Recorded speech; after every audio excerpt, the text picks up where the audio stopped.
Bueno, tenemos harto que hablar de educación, es un tema candente que se puso arriba de la mesa por el CAE. Ya no sabemos de qué se trata, o sea, sabemos que se trata de un sistema nuevo de crédito universitario, pero para que se hagan una idea, la palabra condonación está prohibida ahora, y de hecho le preguntaron a la vocera ayer, Camila Vallejo, y respondió, no es que se evite decir una palabra, y no la mencionó así, porque no podría haber dicho, no es que se evite decir condonación, pero dijo una palabra. De hecho, el diario tuvo que ponerle entre comillas la palabra, condonación. Para conversar de esto, estamos con Raúl Figueroa, ex ministro de Educación, director del Instituto de Políticas Públicas, Universidad Andrés Bello. ¿Qué tal, Raúl? Muy bien, Quique, muchas gracias. Oye, este enredo del CAE, ¿por qué es? ¿Cuánta gente va a ser apoyada por el Estado para pagar o para no pagar lo que les falta por pagar? Pero está bien enredado el número de plata, cuánto ha pagado el Estado ya. Tú que tuviste la experiencia de pasar por la cartera de educación, a ver, ¿qué viste tú ahí? Sí, mira, yo creo que hay una confusión muy clara desde el punto de vista político del gobierno, pero la verdad es que las cifras son mucho más fáciles de entender. Son complejas, pero porque son grandes, pero son fáciles de entender. A grandes rasgos, cerca de 1.200.000 personas han estudiado con CAE. O sea, 1.200.000 o están estudiando o ya estudiaron con ¿Esto con desde que se creó el CAE? Desde que se crea el año 2006, 2007 empieza o sea, a 1.200.000 personas han pedido el CAE. Exacto. Ya. De ese 1.200.000, aproximadamente 1.000.000, estos grandes números, están ya en posición de tener que empezar a pagarlo. Ya, de acuerdo a las condiciones que se pusieron. Que se pactan. El resto está o estudiando con el CAE o en el periodo de gracia, porque hay un periodo de gracia cuando tú egresas, hay 18 meses donde no tienes que pagar. Perfecto. Y ahí empiezas a pagar. Entonces, 1.200.000, grandes números, 200.000 en total, 1.000.000 ya tener que empezar a pagar o están pagando, el resto está estudiando o está esperando su periodo de gracia. La cuota promedio de lo que tienen que pagar los deudores del CAE es inferior a las 2 unidades de fomento. El 70% de los deudores del CAE paga menos de 2 unidades de fomento. Que son 76.000 pesos ya. Cerca del 40% paga menos de una unidad de fomento. Que son 37.000 pesos. El CAE tiene condiciones que han cambiado en el tiempo. Originalmente la tasa era del orden de un 6% anual. En el año 2012, con el presidente Piñera, esa tasa se bajó a un 2% anual, que benefició tanto a los que ya estaban y a los que ya lo habían pedido hacia atrás. Ellos pudieron acogerse al beneficio de la rebaja de la tasa, y a todos los que tomaron CAE de ahí en adelante, que ya lo tomaban como una tasa del 2% real anual. Si alguien no tiene trabajo, no tiene ingresos, puede pedir la suspensión de su cuota. Si la cuota es muy alta en relación a los ingresos, se puede pedir una rebaja de la cuota, de tal manera que no sea más que el 10% de la remuneración de ese momento. Por tanto, tiene varios beneficios, digamos. Ahora cuando se dice, Raúl, se dice esa cifra, si se pagara todo lo que hay que pagar del CAE serían 11.900 millones de dólares. ¿Esa cifra es real porque ya se pagó? No, esa es la cartera, ese es el valor de la cartera. Ya, pero hay gente que ya pagó esa plata. Hay de lo que hay. Eso es lo que está pendiente por pagar. O sea, si hubiese que condonar, si hubiese que... ya. Ese es como el tema. Si hoy día, a esta hora, dijese Boric, voy a condonar todo, se volviera loco y dijera voy a condonar todo. O más que se pusiera loco, recordara la promesa que hizo durante la campaña. Recordemos que la campaña que hizo el presidente fue condonar universalmente el CAE. Ya, pero también era el transporte público gratis. Bueno, claro, yo no sé si en ese momento no tenían las cifras a mano o las vieron y no quisieron o pensaron que no iban a ganar también. O pensaron que no iban a ganar. Son varias las preguntas, ¿cierto? Pero esos 11.900 millones, 11.900 millones de dólares, ¿cierto? Es lo que costaría condonar universalmente el CAE. Ya, porque yo he escuchado todo tipo de análisis de números. Me dicen algunos, no, ya el Estado pagó 5.000 millones de dólares porque la gente no pagó y el Estado tuvo que oficiar de aval. Lo que pasa es que de esos 11.900, ¿ya? Una parte corresponde a créditos que están actualmente pagándose, otros a créditos que están colocados pero que no se están pagando porque son jóvenes o que están estudiando o que están en su periodo de gracia.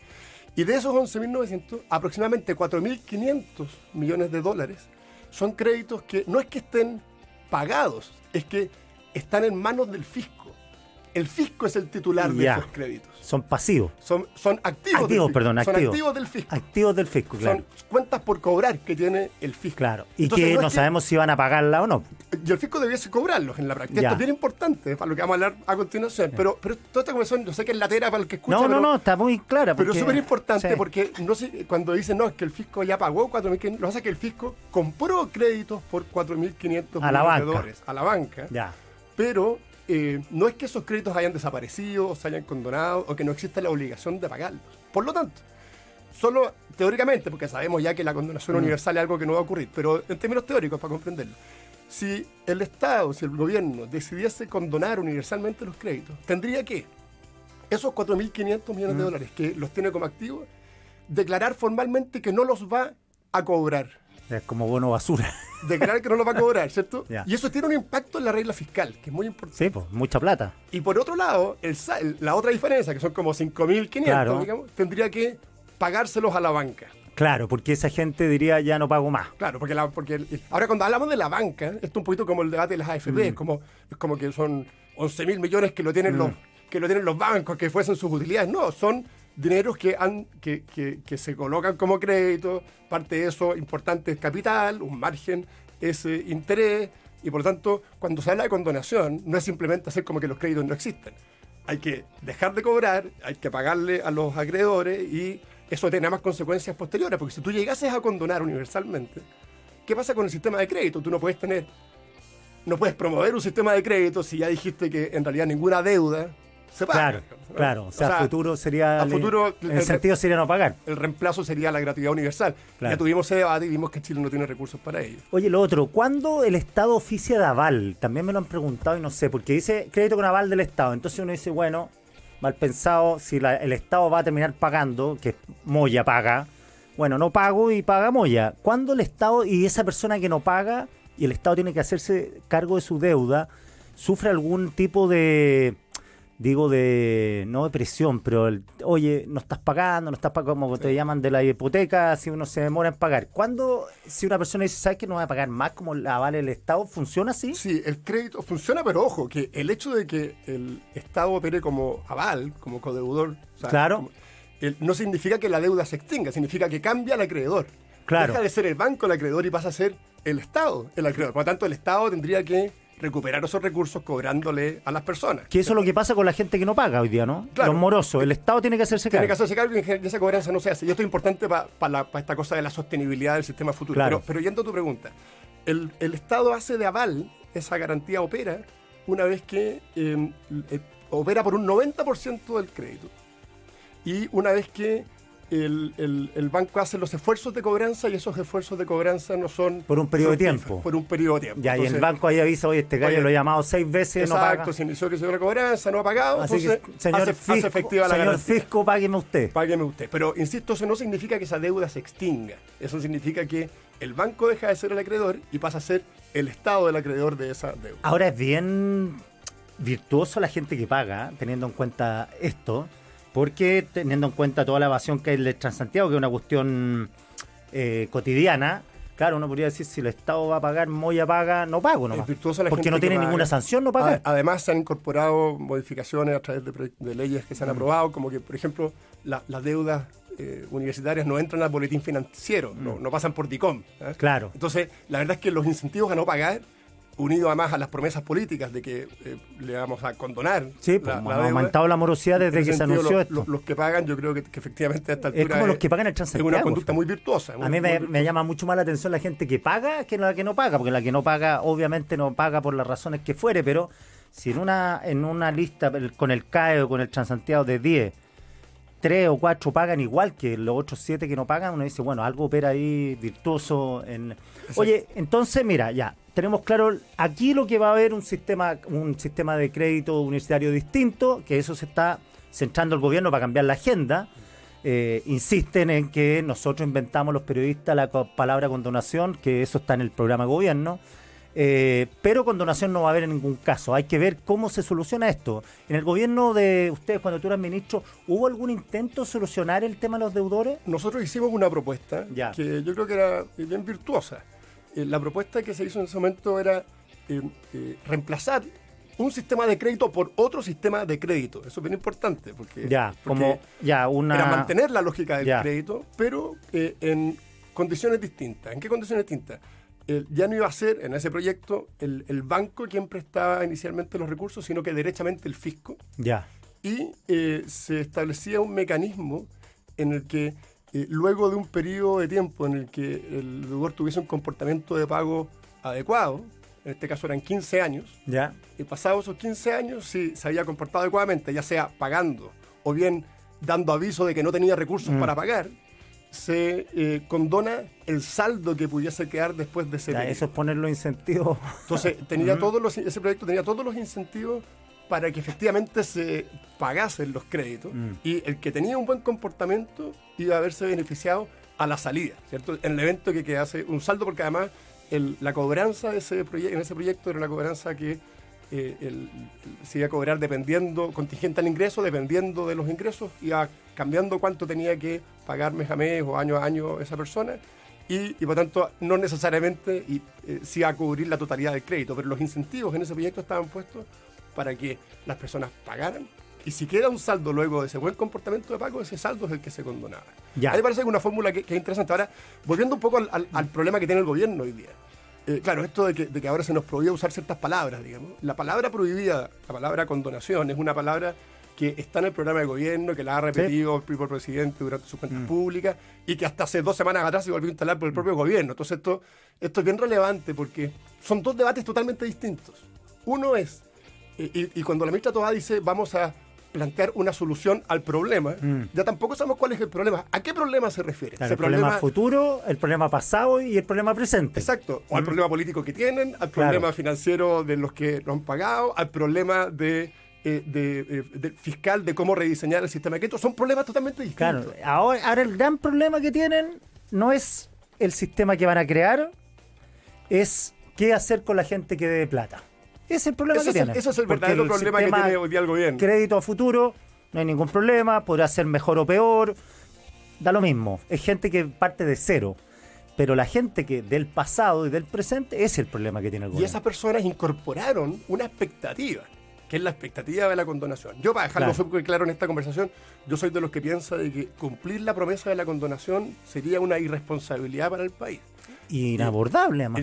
Inabordable, porque por mucho que el ministro Marcel diga que esos recursos no saldrían de la reforma tributaria, de algún lugar tienen que salir, ¿cierto? Claro, porque además no pueden confundir ingresos permanentes con un costo transitorio, que es el costo de condonar la deuda. Claro. Y la misma presidenta del Partido Socialista dijo que era una irresponsabilidad, porque es distinto asumir la deuda y tratar de solucionarla repactando, por ejemplo, financieramente, creándole incentivos. Los que pagaron, ya, quedan absueltos los que pagaron, no los que no pagaron. Pues.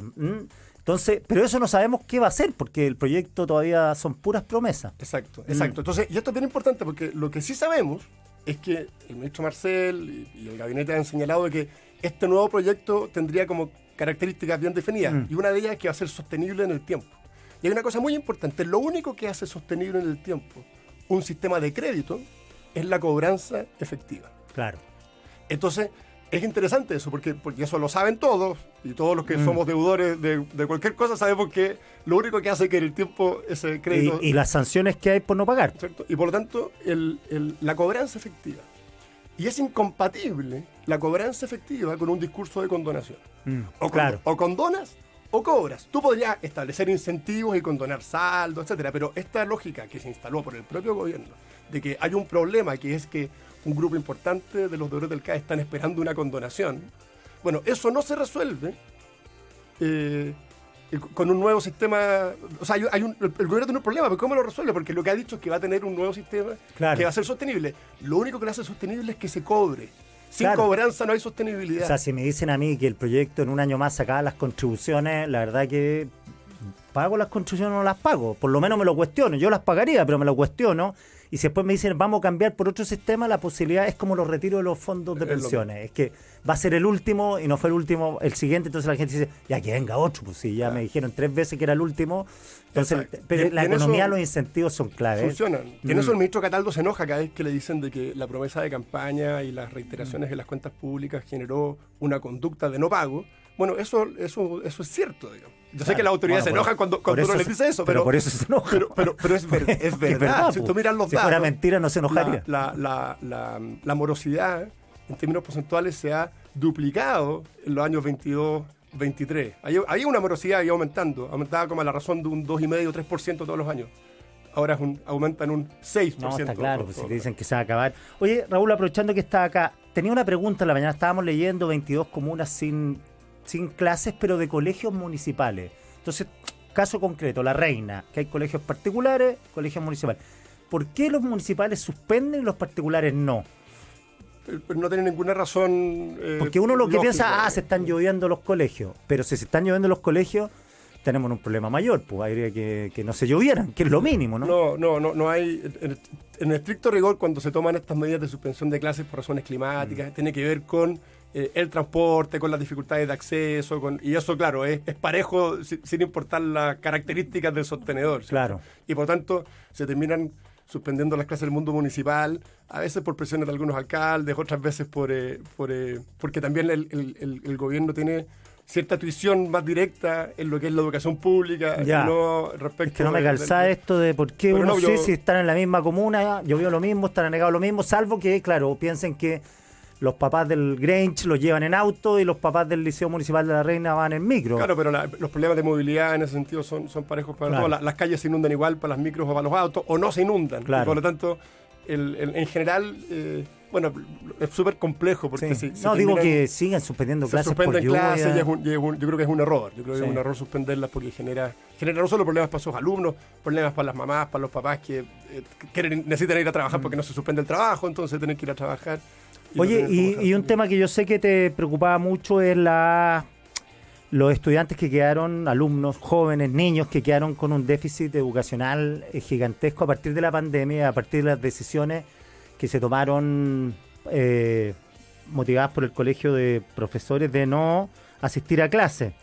¿Cómo has visto eso? ¿Qué lo han seguido estudiando? Sí. O sea, esos niños de tercero que yo me acuerdo cuando tú eras ministro, de tercero que me comentaste que no habían aprendido a leer, ¿en qué están? Porque deben estar en quinto, sexto, séptimo. ¿Cómo llegaron ahí? Chile tiene una crisis de aprendizaje muy fuerte y es ahí donde debiesen estar todos los esfuerzos. Este debate que estamos hablando hace un rato atrás, O sea- de cuántos recursos destinar a un problema que todavía ni siquiera está identificado por las autoridades, por lo que ellos mismos dicen, creo que es un despropósito. Altera totalmente las prioridades. La prioridad de educación debiese ser precisamente la recuperación de aprendizaje y cómo ponemos todos los esfuerzos en identificar cuáles son los niños que están con más rezago y entregarles las mejores herramientas para que puedan recuperarse. Ya. Y eso yo lo he visto muy, muy débil. Se han hecho propuestas más bien retóricas. Esto de los tutores no pasó O nada. sea, los ¿no? tutores son una iniciativa interesante, pero de muy Alcance. poca escala. Claro, cerca del 1% de los niños fue tocado, digamos, por el plan de tutoría. Entonces, eso claramente es interesante, pero no es la solución porque no tiene escala.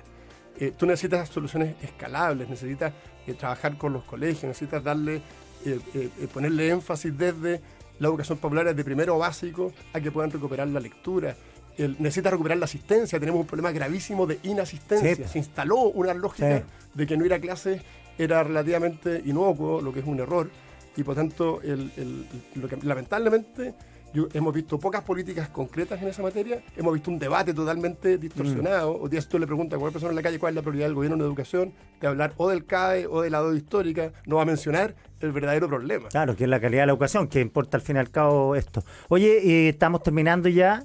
Estamos conversando con el ministro de Educación, Raúl Figueroa. Esos niños quedaron con una... Es como una generación perdida hasta ahora digo, porque yo tengo a mi hijo en colegio particular y tengo profesora auxiliar después del colegio, porque quedaron con un vacío. Entonces, la gente que no tiene acceso a eso, yo soy un privilegiado, ¿qué hacen? Esos niños, claro, a mí no me gusta hablar de que es una generación perdida porque significa... Sí, matarla antes de tiempo. Rendirse, ¿cierto?, frente a un problema que nos debiese preocupar, pero efectivamente es una generación que tiene déficit de aprendizaje que tienen que recuperarse. Y mientras más tiempo pase y eso no se recupere, más complejo es para esos mismos niños, luego jóvenes, luego adultos. Esto tiene consecuencias en su inserción en el mundo de la educación superior, en su inserción en el mercado laboral después con posterioridad. Y por tanto, tiene un impacto que es grave. Aquí yo creo que el error del gobierno es no tomado esta bandera, porque además es una bandera que políticamente incorrecta criticarla. Si a los del CAE les dicen, sabe que nosotros prioridad el CAE, pero cambiamos porque estamos preocupados los niños que no saben leer en cuarto básico, yo creo que nadie del CAE levantaría la mano, deudor. O sea, la condonación del CAE universal, que sabemos que debe hacer, son algo así como casi 4 puntos del PIB. Destinémosle medio punto del PIB a la recuperación. Yo creo que eso genera un consenso absolutamente transversal. Porque muchos de los deudores del CAE tienen hijos que están en la institución. Raúl Figueroa, 1.000.000 de gracias por estar acá. Muchas gracias, Quique.